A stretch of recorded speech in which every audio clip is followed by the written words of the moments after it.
And number four is Zoolander 2, the third wide release over the weekend. It made 16 million. It stars Ben Stiller, Owen Wilson, and a bunch of other people. Will Ferrell is in it, Penelope Cruz. It's one of those films where the first one wasn't exactly a huge hit at the box office. It opened to around the same amount and they ended up making like 45 million.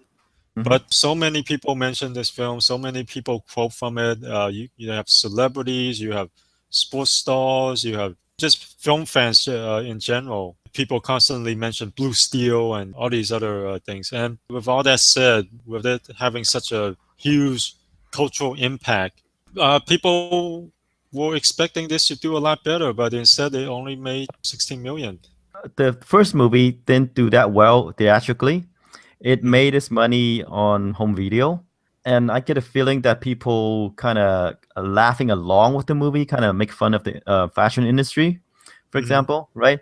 The tricky thing about making a sequel to a cult classic or a movie that becomes popular on home video is that that success doesn't necessarily translate to the sequel theatrically as well. It depends. Most of the time, they do kind of like the Austin Powers movies.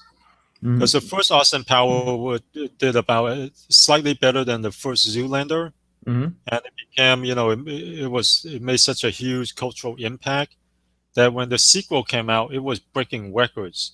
The first Austin Powers only made about 50 million theatrically, which at the time was a modest hit because the budget wasn't that high, kind of like Zoolander, the first Zoolander.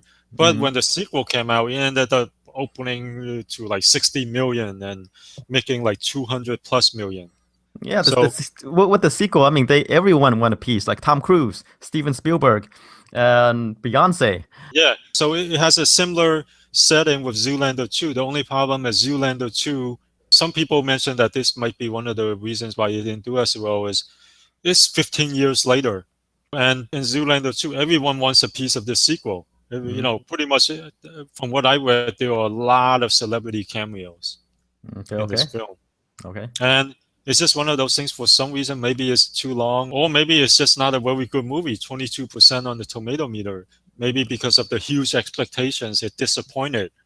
Whereas, the second Austin Powers actually met expectations. This one way underwhelmed, and maybe that's why it didn't do as well. I think the problem with Zoolander 2 and Zoolander is this might be one of those one joke movies. It's only good for one movie. Whereas Austin Powers, because it was making fun of James Bond, and there's a gazillion James Bond movies. So it's one of those movies that are easy to sequelize because it wasn't a one joke premise. Whereas Zoolander is there's only enough material for one movie. Right, and when you get down to it, the Uh, sequel is really a joke about being old. yeah, despite the fact that it has such a huge following, the sequel just didn't deliver, or maybe you just can't deliver on a one joke premise. Right, right. It's pretty much it got stale. I mean, the joke. Yeah, It was funny the first time, second time, not so much. I mean you can only do Blue Steel so many times. Right, right.